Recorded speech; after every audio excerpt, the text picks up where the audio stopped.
Outer bands of Typhoon Jemmy are now hitting Taiwan. The powerful typhoon is currently the equivalent of a Category 4 hurricane. You can see how powerful some of the winds. 堪米来袭 ，CNN 第一手报道台风最新动态，引用3例新闻画面，让全世界直击威力有多惊人。Video you saw of the reporter getting swept off their feet because of the strong winds was actually from Taipei. We had anticipated was going to be more or less a direct hit for northern Taiwan. 3例记者不敌强风踩摔，爬起来，敬业连线，全球放送。而强度等同4级飓风的凯米，路线难以捉摸，让专家印象深刻。This is known as a track deflection. And the mountains, which approach several thousand meters here within central Taiwan, can actually change the course of direction. 报道也指，台风登陆和影响范围4月才遭强震袭击，如今夹带强风和暴雨不可小觑，可能造成庞大损害。Moving in a northwesterly direction almost runs parallel with the coastline, maximizing some of the destruction here with the outer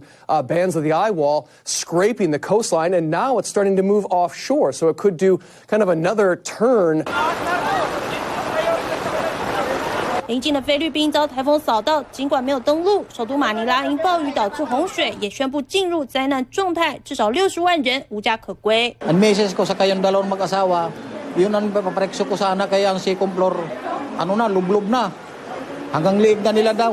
CNN 指出，凯米预计周4朝中国福建省移动，将会连续数周才因暴雨和致命洪水重创的中国带来严重打击，这让当局不敢大意，严加戒备。在新闻严信报道。